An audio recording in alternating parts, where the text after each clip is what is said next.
नमस्कार दोस्तों, मैं अस्तित्व राठौर अपने YouTube चैनल मैथ्स बाय अस्तित्व सर पर आप सभी प्यारे दोस्तों का स्वागत करता हूं।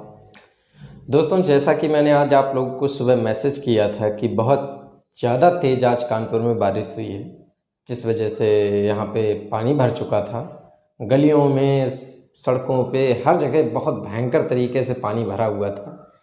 और आप अपने शहर की अव्यवस्था के बारे में तो थोड़ा जानते ही हैं, तो इस वजह से आज आप लोगों की लाइव क्लास नहीं हो पाई।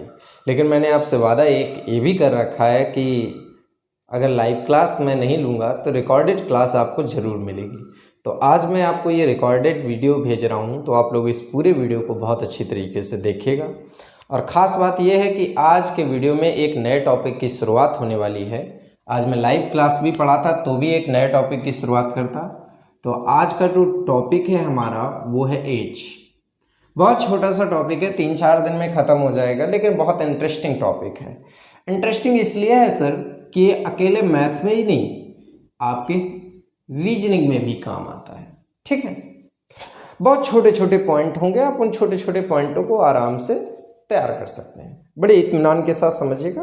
और अगर कोई कन्फ्यूजन हो तो बेहिचक आप हमें कमेंट बॉक्स में लिख सकते हैं। और अगर आपको पसंद आए बताया हुआ कॉन्सेप्ट और एक एक चीज़ क्लियर हो जाए तो कमेंट बॉक्स में कमेंट जरूर करिए सर कि क्लास पढ़ के आपको कैसा लगा। ठीक है, चलिए भाई देखिए, जैसे कि मैं आपको एज के टॉपिक में सबसे पहले इसका कुछ मूल सिद्धांत बताता हूं। सबसे पहला सिद्धांत मतलब फर्स्ट कॉन्सेप्ट क्या है? फर्स्ट कॉन्सेप्ट ये है, दो व्यक्तियों की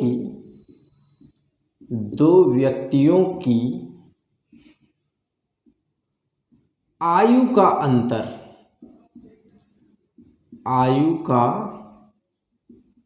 अंतर कभी नहीं बदलता।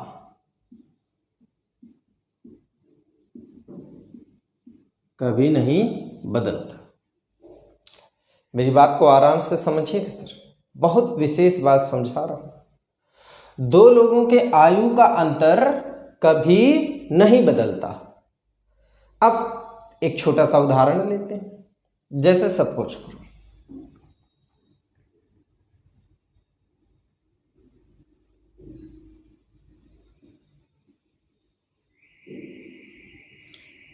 ये एक व्यक्ति है, चलो सपोज करो ये मैं हूं।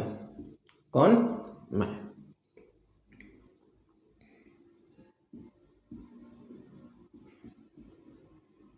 ये मेरी सिस्टर मतलब बहन है। ठीक, सही लिखा होगा। तो मैं और मेरी बहन के बारे में मैं एक छोटा सा सिस्टम आपको समझाने वाला हूं कि जब मैं 3 वर्ष का था,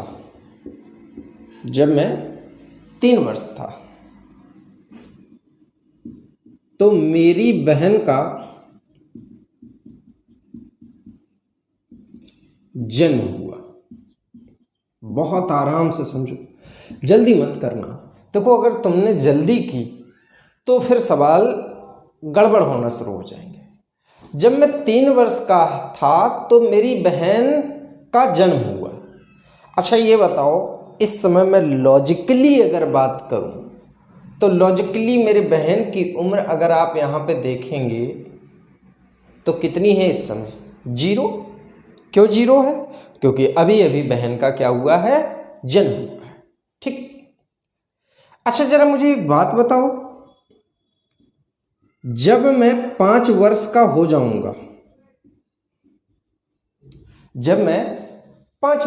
जाऊंगा, तो मेरी बहन उस समय कितने वर्ष की होगी? 2 वर्ष की होगी। कैसे पता चला? मैंने ये सोचा कि भाई मैं 3 साल का था, मैं 5 साल का हो गया हूं, तो कहने का एक सीधा अर्थ हुआ ना सर कि मैं कितना बड़ा हुआ? 2 साल। और मेरी बहन कितनी बड़ी हुई? 2 साल। तो वो 0 से 2 पे आ गई, मैं 3 से 5 पे चला गया। ठीक। लेकिन एक बात मुझे समझाइएगा, मेरा और मेरी बहन के उम्र का अंतर यहाँ पे कितना है, तो आप बोलोगे सर 3 वर्ष। ठीक, बड़े आराम से सोचो। फिर सर सपोज करो मैं 10 वर्ष का हो जाऊंगा, कितने साल बाद? 5 साल बाद। 5 साल बाद मेरी बहन कितने वर्ष की हो जाएगी? 7 वर्ष की हो जाएगी। ठीक, अभी भी आप देख सकते हैं मेरा और मेरी बहन का जो उम्र का अंतर है वो कितना दिया गया है? 3 वर्ष दिया गया। और एक छोटा सा आगे कंटिन्यू करता हूं। सपोज करो जब मैं 50 साल का हो जाऊंगा, 50 साल का मैं 40 साल बाद हो जाऊंगा ना। ठीक, तो 40 साल बाद मेरी बहन कितनी साल की होगी? 47 साल की होगी। एक बात बताओ, अभी भी मेरी बहन मुझसे कितनी छोटी है? 3 वर्ष छोटी है। एक बहुत छोटी सी बात इस मैसेज के माध्यम से मैं आपको समझाना चाहूँगा। आप देख रहे हैं कि निरंतर समय बढ़ने के साथ साथ मेरी उम्र बढ़ रही है, मेरे बहन की भी उम्र बढ़ रही है, लेकिन हम दोनों के उम्र का क्या अंतर बढ़ रहा है? तो आप देख रहे हैं कि अंतर पे किसी प्रकार का कोई प्रभाव नहीं पड़ा। जन्म के समय मेरी बहन 3 वर्ष छोटी थी और वो हमेशा मुझसे 3 वर्ष ही छोटी रहेगी, चाहे समय कितना भी बीत जाए। ठीक, ये इतना ज़्यादा इम्पॉर्टेंट पॉइंट है कि आपको बहुत अच्छी तरीके से ये पॉइंट याद रखना है कि 2 लोगों के बीच सब कुछ बदलता रहेगा लेकिन उनकी उम्र का अंतर नहीं बदलेगा। ठीक, चलो एक और उदाहरण आपको समझाते हैं, एक और उदाहरण समझाते हैं तो चीज़ें और थोड़ी सी क्लियर हो जाएंगी भाई। एकदम बढ़िया तरीके से सारी चीज़ें क्लियर होंगी, कहीं कोई कन्फ्यूजन नहीं होगा, आपको हर पॉइंट क्लियर हो जाएगा। देखिए यहां पर मैं एक छोटी सी कहानी फिर समझाता हूं। पिता और ये इसका पुत्र, 2 लोगों का किस्सा है। पिता और पुत्र की स्टोरी के बारे में मैं बताने वाला हूं।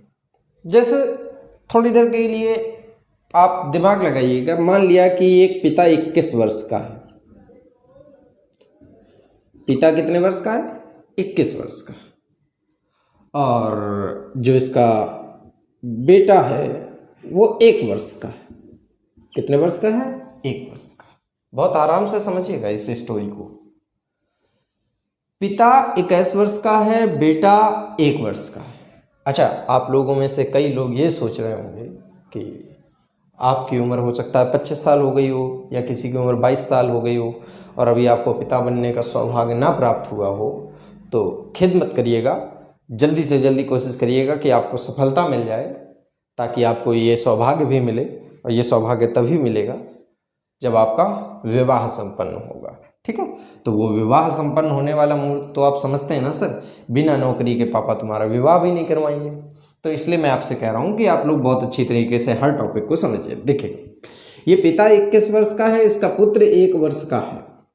ठीक, चलो थोड़ी देर के लिए ये सोचते हैं कि पिता और पुत्र को अगर मैं अनुपात में लिखूं तो फादर और सन का अगर मैं रेशियो लिखूंगा तो बताइएगा पिता और पुत्र का अनुपात क्या होगा? तो आप देखोगे सर कितना, 21:1। बताइए सर समझ पाए कि नहीं? कहीं कोई कंफ्यूजन हो तो आप बता सकते हैं। पिता और पुत्र का यहाँ पर अनुपात क्या होगा भाई? तो आप देखेंगे कि पिता और पुत्र का अनुपात यहाँ पर कितना हो रहा है भाई? आपने देखा कि यहाँ पर अनुपात हो रहा है 21:1। ठीक, और देखते हैं। अब बात करते हैं 4 साल आगे की। 4 वर्ष बाद। अब तुम थोड़ी देर के लिए 4 वर्ष बाद की स्टोरी अगर सोच रहे हो तो थोड़ी देर के लिए ये सोचो कि 4 साल बाद ये जो पिता होगा ये 25 वर्ष का हो जाएगा और 4 साल बाद ये कितने वर्ष का हो जाएगा? 5 वर्ष का हो जाएगा। ठीक, क्लियर है? भाई समय बीतेगा तो दोनों लोगों की उम्र बड़ी होगी। ऐसा नहीं हो सकता कि नहीं पिताजी बड़े हो गए और लड़का मना कर दे कि नहीं हम तो नहीं बड़े होंगे, ऐसा नहीं हो सकता है। अगर समय बढ़ा है तो ये समझ लीजिएगा कि फिर दोनों लोगों की उम्र बढ़ेगी। तो पिता 25 के हो गए, लड़का 5 का हो गया। अच्छा ये बताओ, इस समय पिता और पुत्र का अनुपात अगर मैं आपसे पूछूं तो पिता और पुत्र का अनुपात बनाओ, तो 25:5 मतलब 25, मतलब आप अनुपात क्या लिख सकते हैं दोस्तों, 5:1।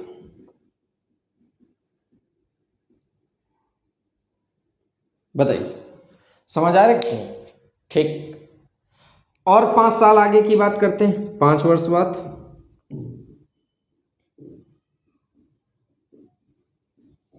5 वर्ष बाद अगर हम देखेंगे तो 5 साल बाद पिताजी हो गए 30 साल के। कितने वर्ष के बेटा, 30 वर्ष के हो गए, और लड़का हो गया 10 वर्ष का। ठीक। अगर आप इस समय देखें तो पिता और पुत्र का अनुपात में अगर आपसे बनाने के लिए बोलूं तो आप देखेंगे कि ये 3 ये 1, मतलब इन दोनों का अनुपात बन जाएगा 3:1। समझ रहे हैं सर? और देखो 10 साल बाद, और 10 साल बाद, 10 साल बाद आप देखेंगे तो पिता हो गया 40 का, और यहां पर लड़का हो गया 20 का। तो अगर अनुपात देखेंगे तो अनुपात कितना हो जाएगा भाई, 40 और 20 का अनुपात क्या होता है, 2:1।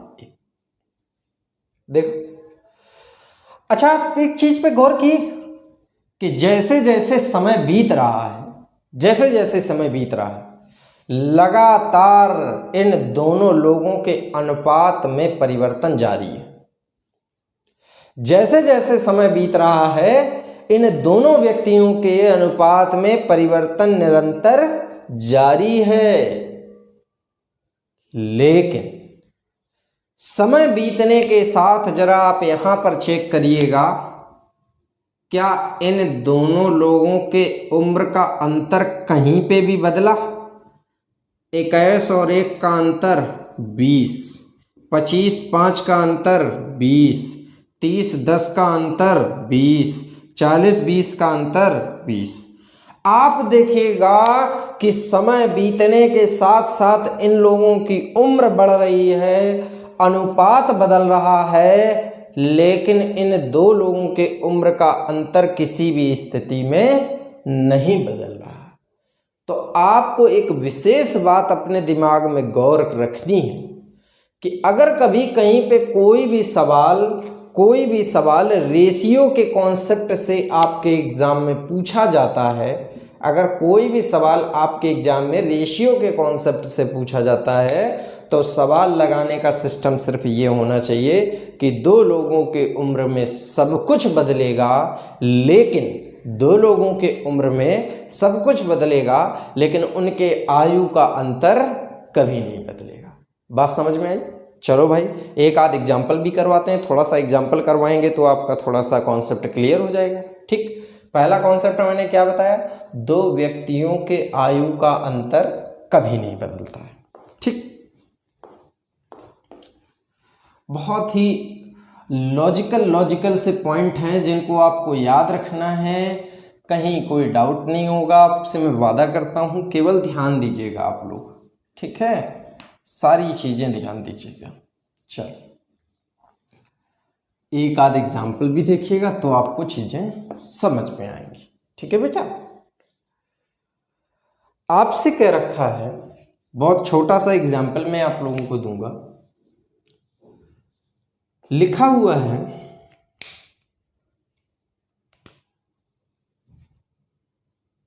एक व्यक्ति की आयु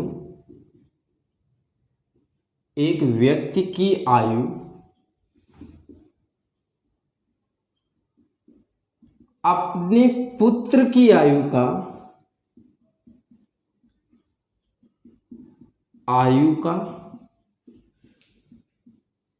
4 गुना है,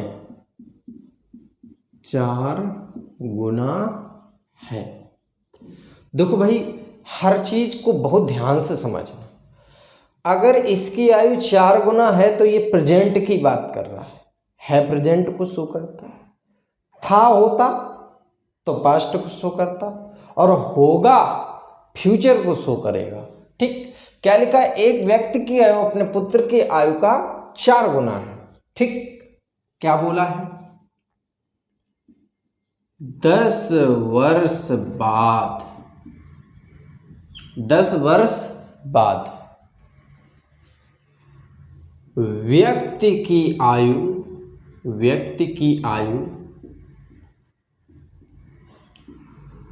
पुत्र की आयु का 3 गुना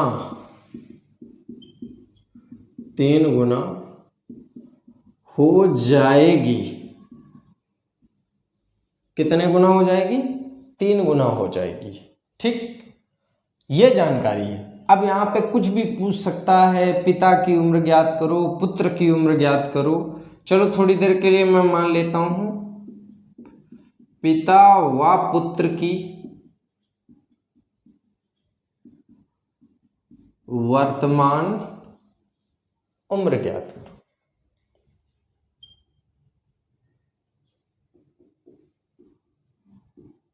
ठीक, कैसे लगाएंगे, बड़े आराम से ध्यान दीजिए भाई। देखिएगा, व्यक्ति की आयु अपने पुत्र की आयु का 4 गुना है। कहने का मतलब यहां पर पर्सन ये है और ये इसका सन है, और यहां पर बता रहा है कि पर्सन अपने सन से 4 गुना है, तो ये हो गया भाई 4, और ये कितना हो गया 1। इतना तो समझ आ रहा होगा। ये बात कब की है, वर्तमान की है, तो आपको ये बात अपने माइंड में रखनी है कि ये इन प्रेजेंट बात कर रहा है।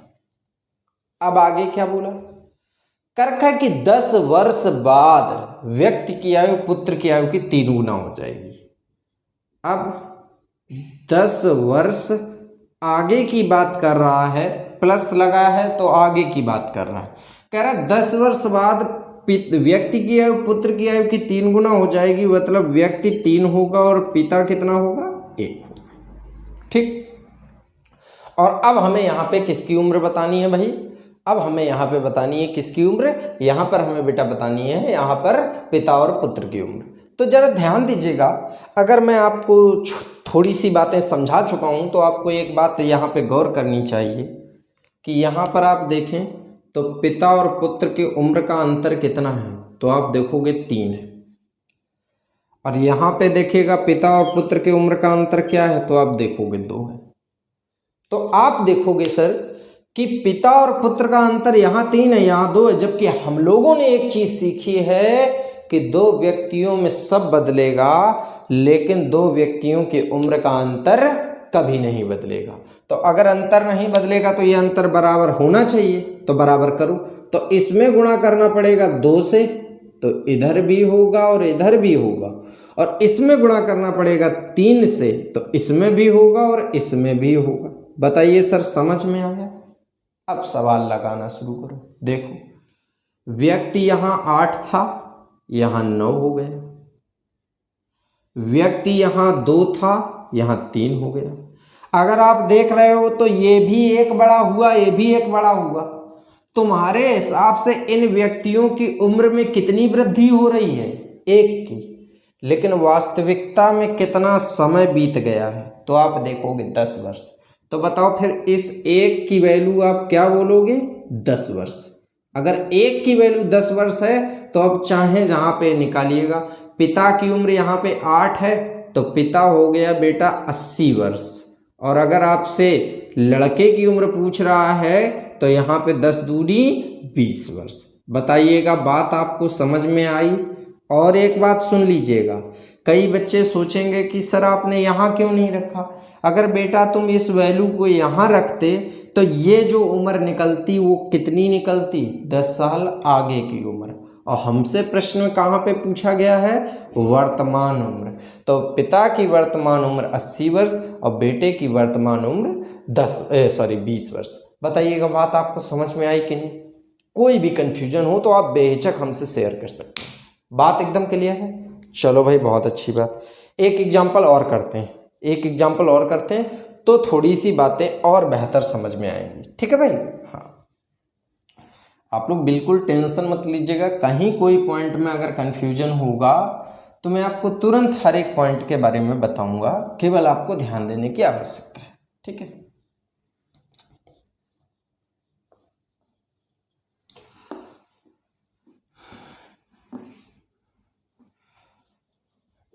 देखो क्या बोल रहा है।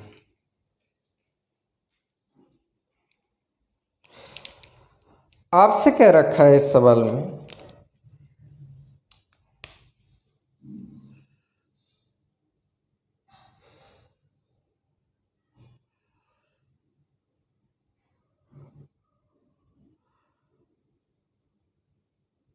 राधिका की आयु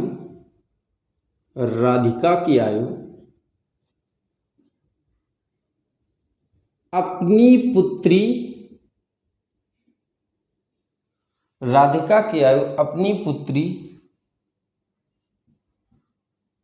सुनीता के आयु का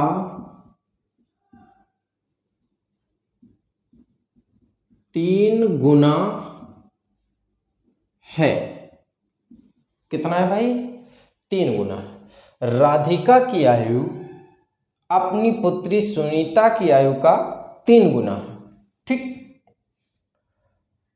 और क्या दे रखा है भाई?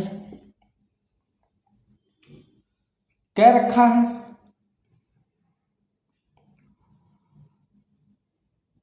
8 वर्ष बाद,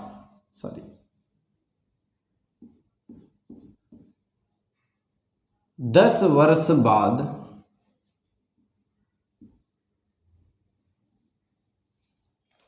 राधिका की आयु 10 वर्ष बाद राधिका की आयु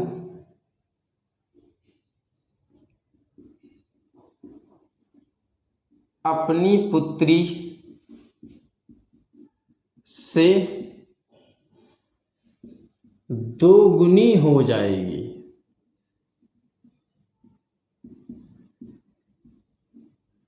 अपनी पुत्री से कितनी हो जाएगी? 2 गुनी हो जाएगी। ठीक, प्रश्न है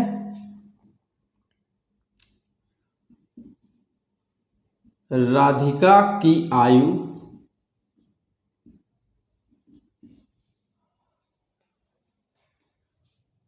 पांच वर्ष बाद कितनी होगी? ये प्रश्न है। तो इस सवाल में जब भी प्रश्न दिया जाया करे, प्रश्न पे ज्यादा परेशान मत हुआ करो। सबसे पहले तो ये देखा करो कि हमें जानकारी दी क्या गई है। तो अगर आप इस सवाल में देखेंगे तो राधिका और सुनीता के बारे में एक जानकारी है कि राधिका सुनीता से 3 गुनी है, मतलब ये इन प्रेजेंट, वर्तमान की बात कर रहा है। और दूसरा कह रहा है कि 10 साल बाद राधिका की आयु 2 गुनी हो जाएगी। तो 10 साल बाद की बात यह है कि 10 साल बाद 2 गुनी होने का मतलब राधिका 2 होगी और पुत्री कितनी होगी? 1 होगी। हमारा सिद्धांत सिर्फ इतना कहता है कि 2 लोगों में सब बदलेगा, लेकिन उनके बीच का अंतर नहीं बदलेगा। हमने यहाँ पे अंतर चेक किया तो यहाँ पे अंतर 2 मिला, और यहाँ अंतर चेक किया तो यहाँ अंतर 1 मिला। तो हम कहीं ना कहीं कह सकते हैं कि यार अंतर नहीं बदलना चाहिए, और अगर अंतर बदल जाए तो इस अंतर को बराबर करिएगा। तो बराबर करने के लिए यहाँ पे 1 का गुणा करोगे तो कोई फर्क नहीं पड़ेगा, तो यहाँ पे 2 का गुणा करिए। तो जैसे ही आप बेटा देखो यहाँ पे भी 2 का गुणा करोगे, इसमें भी 2 का गुणा करोगे, इसमें भी 2 का गुणा करोगे, तो अब यहाँ पर देखो 2 का गुणा आपने कर लिया। अब जरा देखिएगा, आराम से देखो, राधिका यहाँ कितनी थी? 3, यहाँ कितनी हो गई? 4। कितनी बड़ी हुई? तो आप देखोगे कितनी बड़ी हुई? 1। यहाँ पे सुनीता 1 थी, यहाँ सुनीता कितनी हो गई? 2 हो गई। तो आप देखो कितनी बड़ी हुई? 1। तुम्हारे हिसाब से इन लोगों की उम्र में 1 की वृद्धि हो रही है, लेकिन वास्तविकता में समय कितना आगे चला गया है? 10 साल। तो बताओ इस 1 की वैल्यू आप क्या लिखोगे? तो 1 की वैल्यू लिखोगे आप 10 वर्ष। 1 की वैल्यू 10 वर्ष आई, ये आप यहाँ रखोगे तो 10 तिया 30 वर्ष और 10 एकम 10 वर्ष।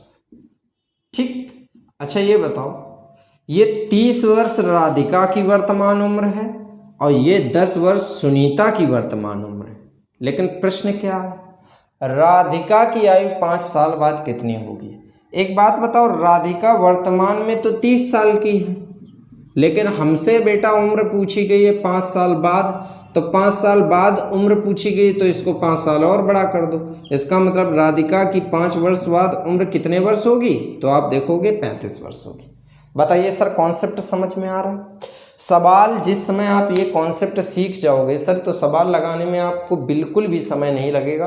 आप इतनी स्पीड में ये सारे काम कर पाओगे कि वहाँ पे आपको बिल्कुल भी टाइम नहीं लगेगा। बिल्कुल इतना स्पीड में काम करोगे कि आप बता नहीं सकते कि कितना स्पीड में आप करोगे। केवल एक बार इस कॉन्सेप्ट को अच्छी तरीके से समझ लीजिएगा। और सबसे विशेष बात कि एग्जाम में अब तक जो प्रश्न आए हैं, अगर मैं सबसे ज़्यादा किसी कॉन्सेप्ट का यूज देखता हूं तो सबसे ज़्यादा इस कॉन्सेप्ट का इस्तेमाल एग्जाम में किया गया। सबसे ज़्यादा अंतर वाला कॉन्सेप्ट बहुत ज़्यादा यूज हुआ है। तो आप लोग इस कॉन्सेप्ट को बढ़िया तरीके से तैयार कर लीजिएगा और कहीं कोई डाउट हो तो बेहिचक हमसे पूछिएगा। बताइए सर इस प्रश्न को हटा दें। चलिए ठीक है, बहुत अच्छा है, ये तो चलो हो गया। अच्छा एक एग्जाम्पल आप लोगों को और करवा देते हैं, थोड़ा सा और कॉन्फिडेंस आ जाएगा। एक थोड़ा सा अलग टाइप का एग्जाम्पल भी हो जाएगा। एक प्रश्न थोड़ा सा स्पेशल टाइप से मैं लिखूंगा, जिसमें मैं वर्तमान की उम्र दोनों जगह हटा ही दूंगा, वर्तमान की बात ही नहीं करूंगा और फिर मैं प्रश्न पूछूंगा। जय देखिएगा क्या दे रखा है, आपसे कह रखा है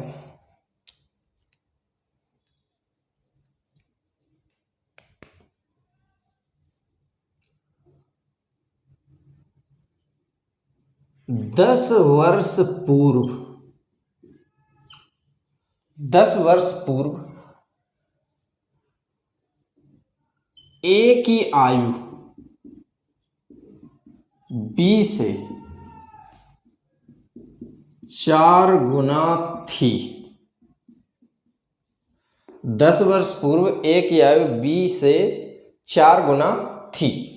10 वर्ष पूर्व, पूर्व मतलब पहले, और ये थी से समझ ही रहे हो, पास्ट की बात कर रहे हैं, ठीक। किंतु 8 वर्ष बाद, 8 वर्ष बाद ए की आयु, ए की आयु बी से 2 गुना रह जाएगी।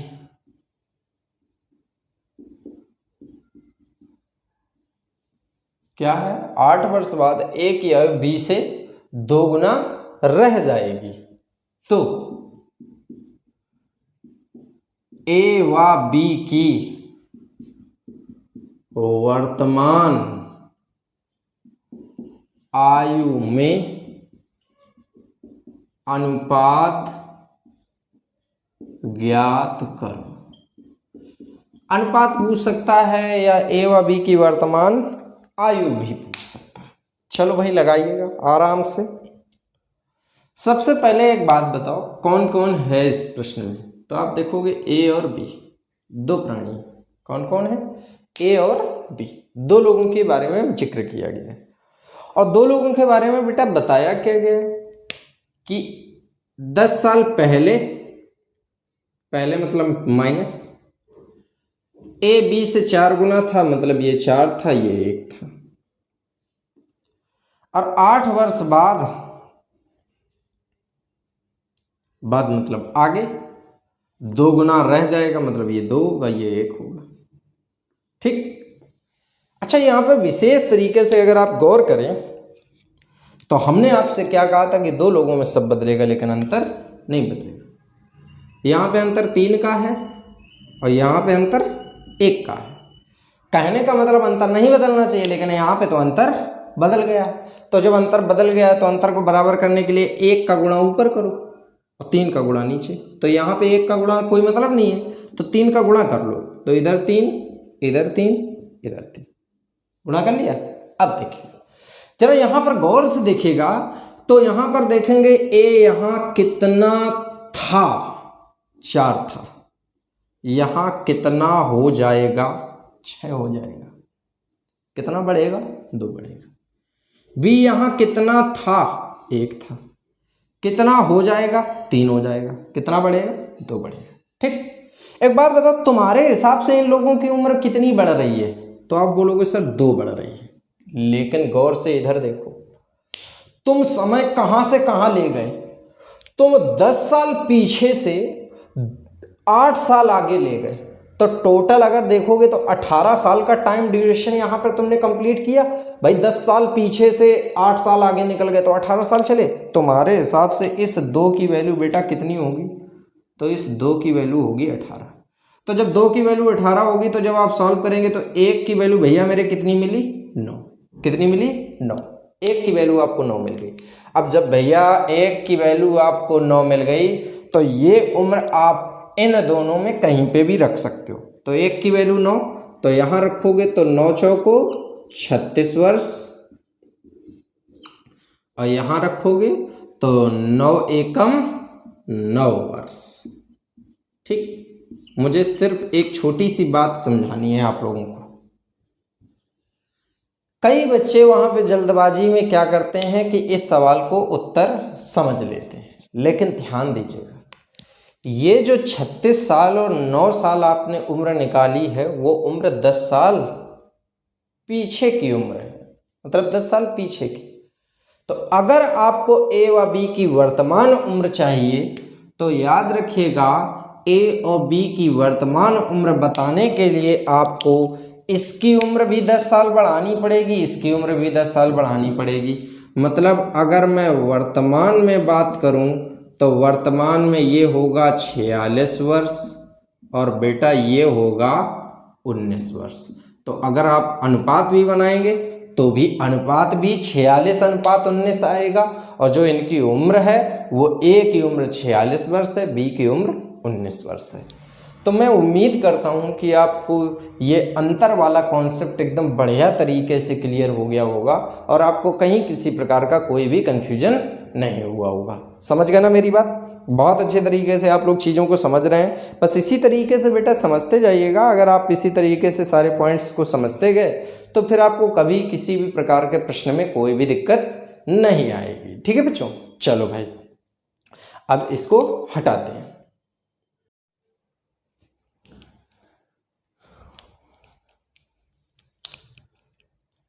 हाँ तो दोस्तों, अब आज हम अगले कॉन्सेप्ट पे चर्चा करते हैं कि अगला कॉन्सेप्ट क्या है। देखो, अब जितने भी कॉन्सेप्ट हैं वो बिल्कुल आम चर्चा पे आधारित हैं, जिनको आप बड़े बेसिक तरीके से समझने की कोशिश करिएगा और हर एक चीज़ आपको एकदम स्पेशल तरीके से समझ में आएगी। ठीक है, चलो भाई, जैसे कि मैं यहाँ पे एक छोटे से उदाहरण से बात करता हूँ और बहुत ही बेसिक बात बताता हूँ आप लोगों को कि जैसे यहाँ पर मैं आपसे एक बात कहता हूँ कि ए और बी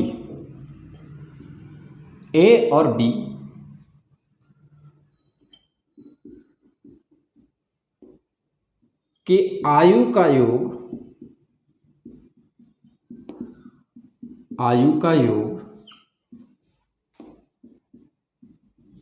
40 वर्ष है।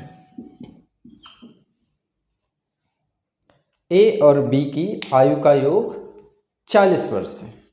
ठीक, अगर मैं आपसे यहां पे एक बात पूछूं,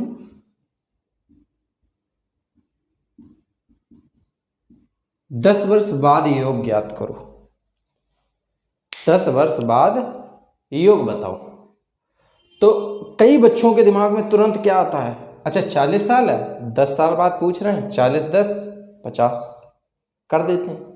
कई लोग ऐसा कर देते हैं और पहला मैसेज माइंड को यही मिलता है। पहला मैसेज जब माइंड को मिलता है तो यही मैसेज मिलता है। लेकिन प्यारे दोस्तों, इस बात पे गौर करिए। सर, क्या गौर करना है कि अगर ए और बी की आयु का योग 40 वर्ष है तो अगर 10 साल बाद आपसे पूछा जा रहा है आयु का योग, तो आप लोग तुरंत एक बात समझिएगा कि जब 10 साल बाद की बात हो रही है तो भाई 10 साल ये भी बड़ा होगा, 10 साल ये भी बड़ा होगा, तो योग जो होगा वो हो जाएगा 40 + 20 मतलब 60 वर्ष। मेरी बात आपको समझ में आई कि नहीं? आराम से मेरी बात समझिएगा, जल्दबाजी की आवश्यकता ही नहीं है। ए और बी की आयु का योग 40 साल है। 10 साल बाद आयु का योग बताओ, तो 10 साल बाद योग 50 नहीं होगा। 10 साल बाद सोचो कि आदमी जब दो हैं तो ए भी 10 साल बड़ा होगा, ए भी 10 साल बड़ा होगा, तो योग टोटल कितने साल बढ़ेगा?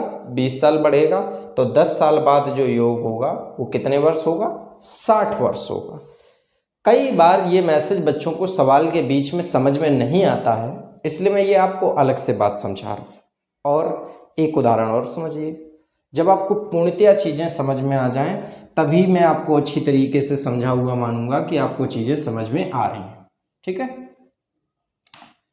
ध्यान दीजिएगा सर, बहुत ध्यान देने की आवश्यकता है, कोई जल्दबाजी की आवश्यकता नहीं है, केवल ध्यान दीजिएगा। जैसे मैं आपसे यहां पर एक छोटी सी बात कह रहा हूं, बहुत ध्यान से समझो। मैं कह रहा हूं ए बी तथा सी की आयु का योग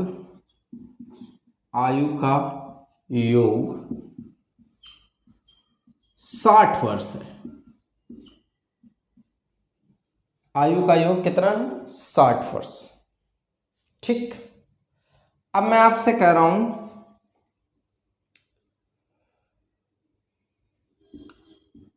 5 वर्ष पहले, 5 वर्ष पूर्व मतलब पहले आयु का योग, आपसे 5 साल पीछे की बात कर रहा है। अच्छा एक बात बताओ,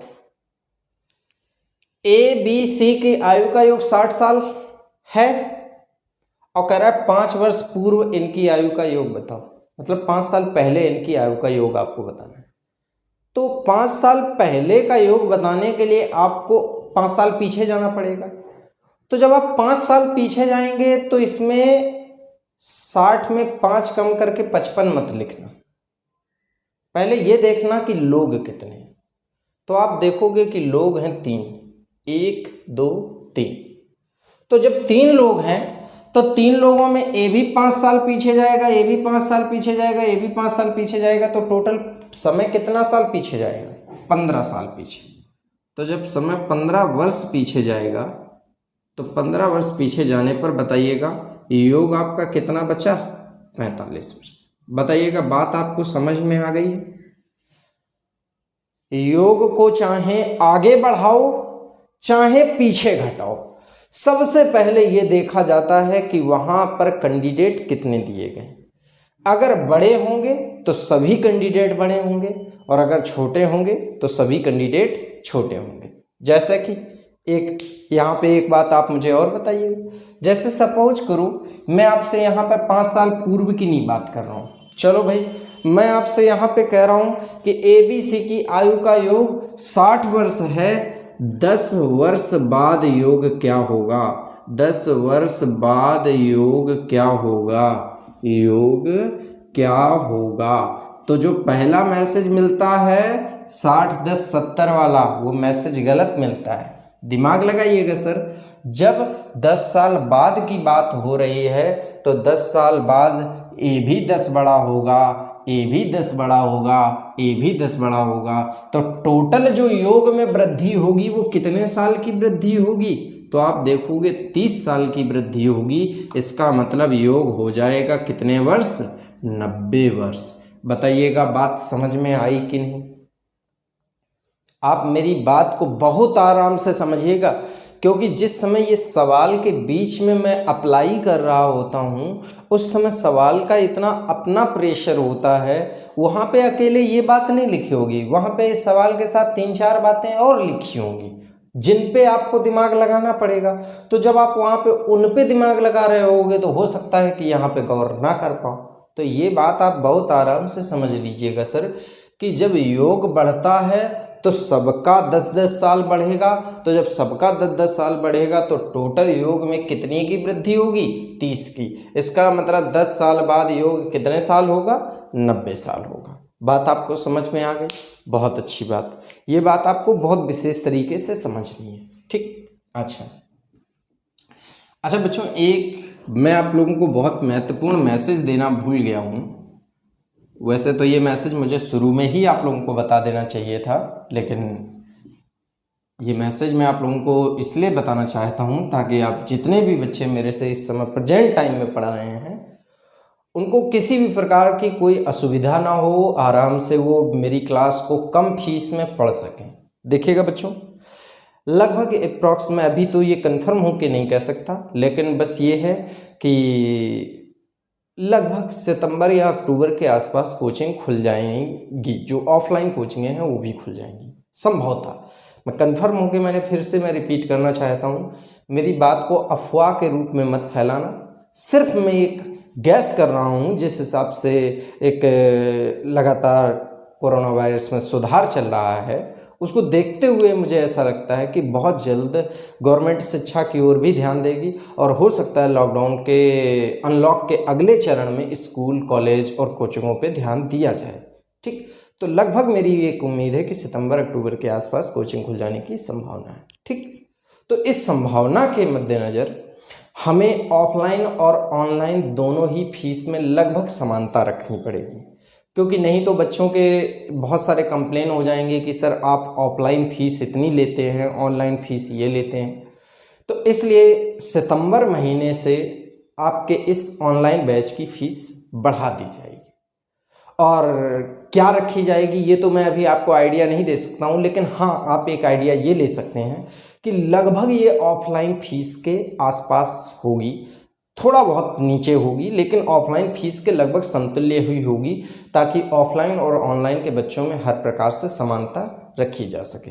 आपको पढ़ाने का सिस्टम शेड्यूल बिल्कुल सेम रहेगा, बस थोड़ा सा अंतर ये रहेगा कि थोड़ी सी ऑनलाइन की फीस थोड़ी सी कम होगी, ठीक। लेकिन जो इस समय मौजूदा फीस है वो बहुत ज़्यादा कम, बहुत ज़्यादा कम। इसलिए सितंबर महीने से जिन भी बच्चों की फ़ीस जमा होगी, जिन भी स्टूडेंट की फ़ीस जमा होगी, वो बढ़ी हुई फीस आपको पता चल जाएगी कि फ़ीस क्या बढ़ाई जा रही है, ठीक, या कितनी हो रही है। अप्रॉक्स 500 रुपये पर मंथ या 600 रुपये पर मंथ जो भी होगी या पैकेज होगा वो सब उस महीने में ही आपको पता चलेगा। अभी तो मैं कुछ कंफर्म होके नहीं कह सकता, लेकिन मैं जानता हूं कि मैंने अपने सभी प्यारे बच्चों से ये कमिटमेंट करके एडमिशन लिया है कि मैं उनको 150 रुपये पर मंथ के हिसाब से कोर्स पूरा कराऊंगा, ठीक। ये मेरा कमिटमेंट है, तो मैं अपने कमिटमेंट को पूरा करने के लिए पूरी तरीके से तैयार हूँ। मैं पूरी तरीके से अपने कमिटमेंट को तैयार हूँ।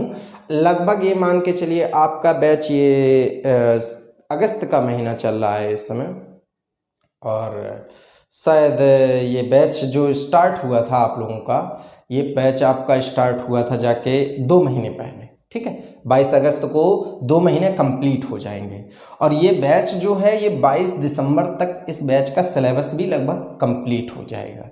तो बेटा देखिएगा, जिन बच्चों ने भी 150 रुपये पर मंथ के हिसाब से इस समय प्रेजेंट टाइम में एडमिशन ले रखा है, तो उन सभी बच्चों से मेरा ये कहना है कि वो अपनी दिसंबर तक की फीस, मतलब दिसंबर तक की फीस समझ लीजिएगा कैसे, अगस्त से सितंबर, सितंबर से अक्टूबर, अक्टूबर से नवंबर और नवंबर से दिसंबर, मतलब 4 महीने की फीस को 150 रुपये पर मंथ के हिसाब से इसी महीने जमा करके वो 600 रुपये जमा कर दें, जिससे कि उनको केवल 600 रुपये में ही पूरा 4 महीने का बैच पढ़ने को मिल जाए, ठीक। ये मैसेज मैं आप लोगों के ग्रुप में भी सेंड कर दूंगा, आज शाम तक आपको ये मैसेज मिल जाएगा।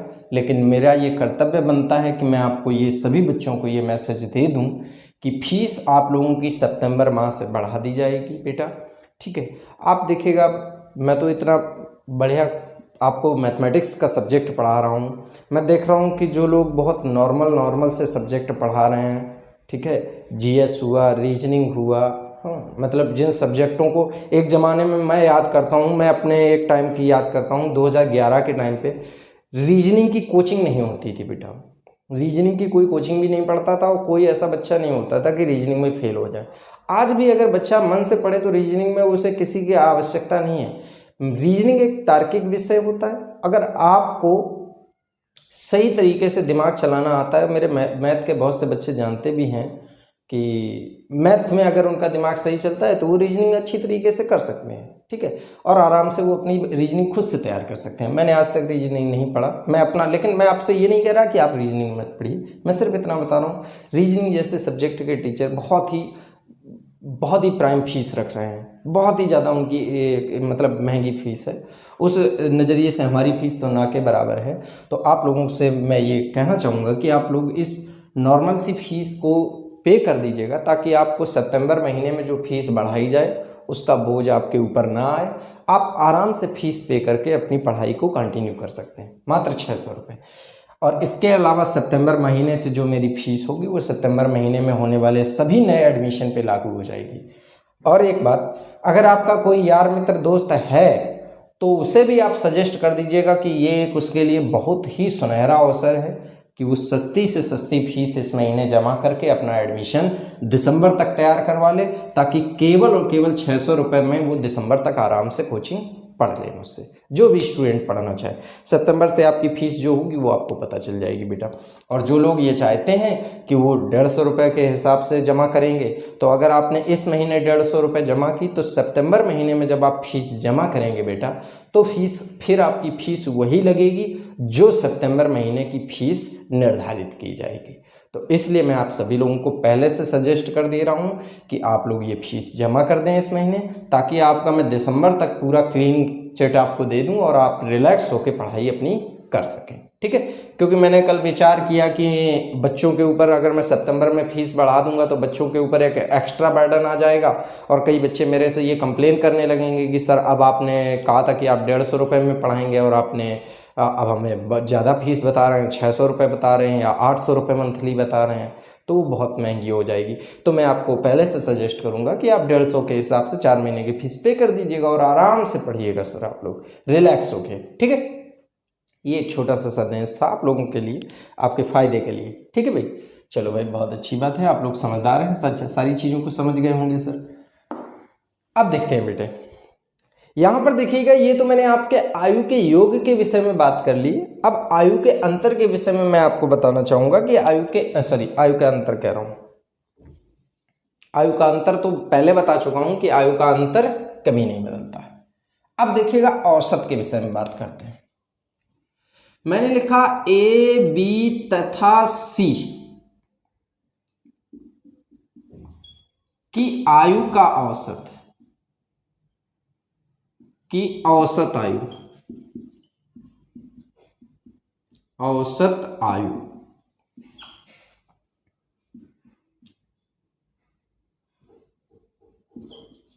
30 वर्ष है। बहुत ध्यान दीजिएगा भाई, ए बी सी की औसत आयु 30 वर्ष है। प्रश्न है 10 वर्ष बाद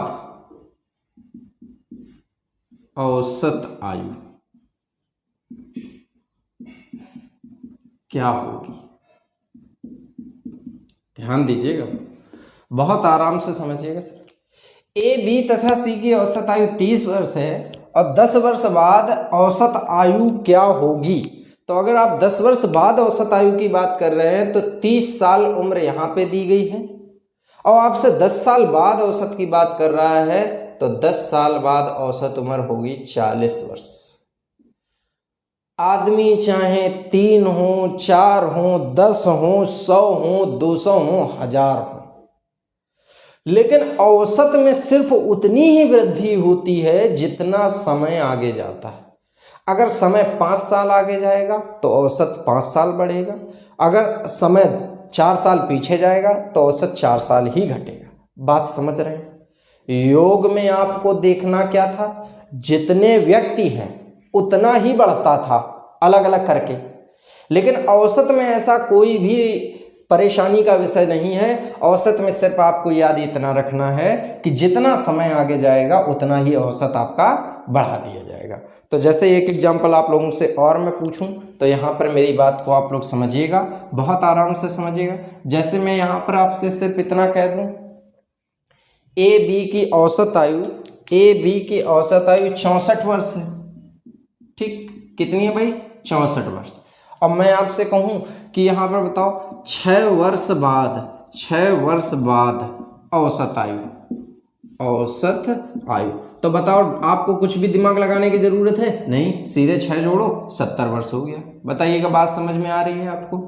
बहुत आराम से इस बात को समझ लीजिएगा सर, क्योंकि ये छोटे छोटे पॉइंट हैं लेकिन ये बहुत खतरनाक बन जाते हैं। जिस समय एग्जाम में होते हैं, पेपर में आपके सामने रखे होते हैं, तब आप इन पे गौर ही नहीं कर पाते हैं और तुरंत आपसे सवाल गलत हो जाते हैं। तो याद रखिएगा, औसत में जितना समय बढ़ता है केवल उतनी ही वृद्धि की जाती है, लेकिन योग में वृद्धि आपको कैंडिडेट की संख्या को देखते हुए की जाती है। अगर 4 कैंडिडेट हैं तो वही वृद्धि 4 बार ऐड करके आपको बढ़ानी है। अगर 10 लोग हैं तो 10 बार ऐड करके बढ़ानी है। अगर 2 लोग हैं तो 2 बार ऐड करके बढ़ानी है। बात समझ में आ गया? लेकिन औसत में आपको कोई कैंडिडेट की संख्या पे दिमाग नहीं लगाना है। ठीक, एक बात ये समझ में आई। अब दूसरी बात यहीं पे समझ लो। सपोज करो यह औसत का सिस्टम समझ गए। अब जैसे मैं आपसे एक छोटी सी बात यहाँ पे एक और समझाता हूँ, बात को बहुत अच्छे तरीके से और गहन तरीके से समझ लीजिए ताकि आपको कोई भी कंफ्यूजन ना हो। जैसे सोचो ए व बी की औसत आयु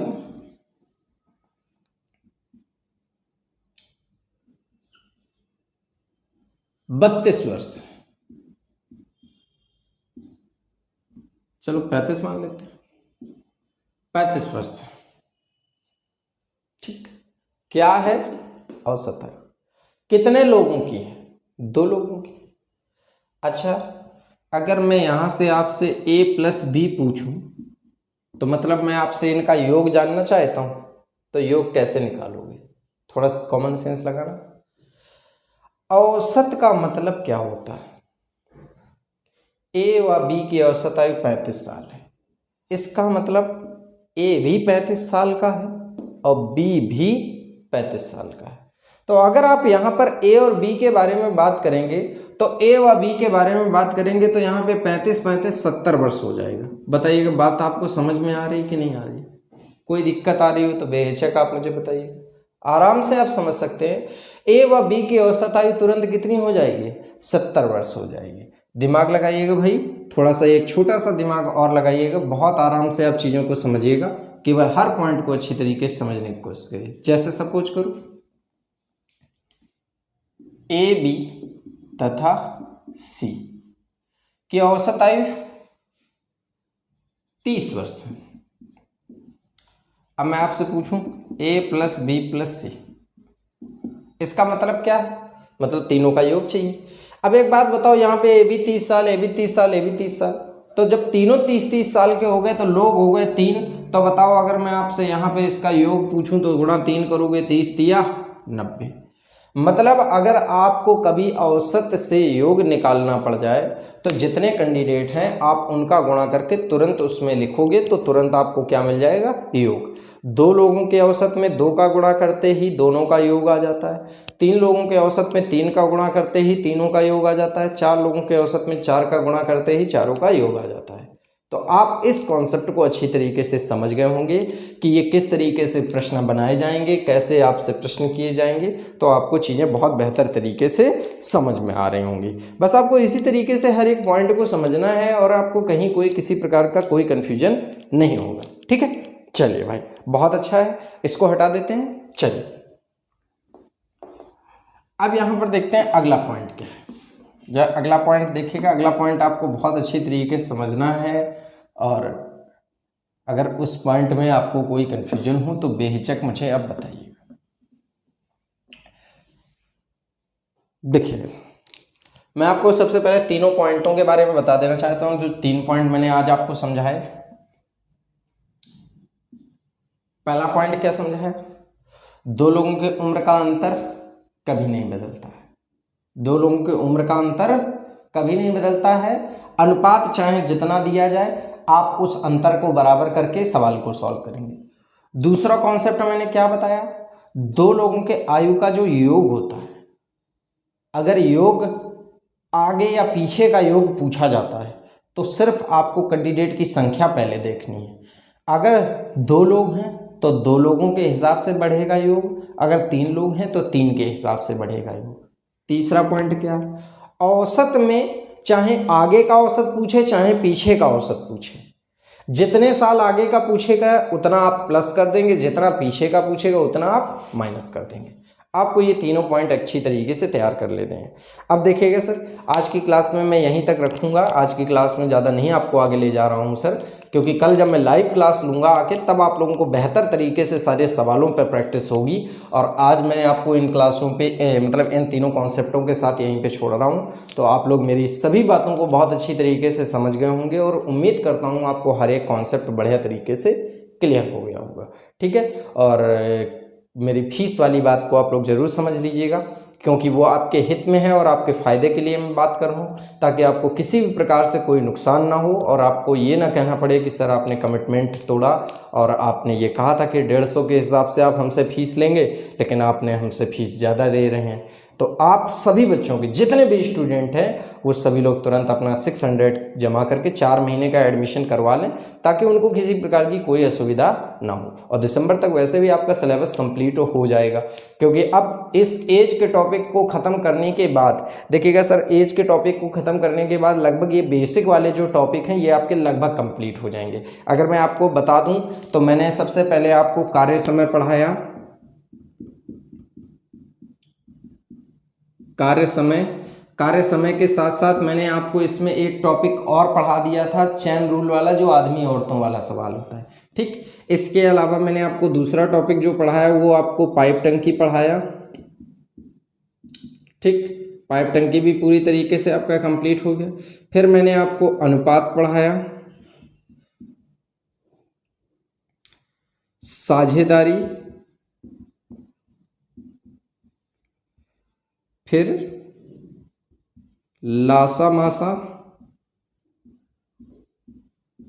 ठीक, और इसके अलावा आप यहाँ पर देख सकते हैं अब हमारा जो टॉपिक चल रहा है वो कौन सा चल रहा है भाई, ये चल रहा है आयु, मतलब एज का टॉपिक चल रहा है।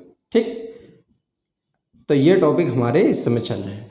तो इतने टॉपिक आपके कंप्लीट हो चुके हैं और ये टॉपिक 2-3 दिन में कंप्लीट हो जाएगा। ज़्यादा लंबा टॉपिक नहीं है, बहुत छोटा सा टॉपिक है, आराम से ये टॉपिक कंप्लीट हो जाएगा, आपको टेंशन लेने की आवश्यकता नहीं। ठीक है बच्चों, तो आज की क्लास को यहीं पे ख़त्म करते हैं और आप लोग अच्छी तरीके से पूरा सिलेबस कंप्लीट करिएगा। कहीं कोई कन्फ्यूजन, कोई शिकायत हो तो तुरंत आप मुझसे शेयर कर सकते हैं। धन्यवाद दोस्तों।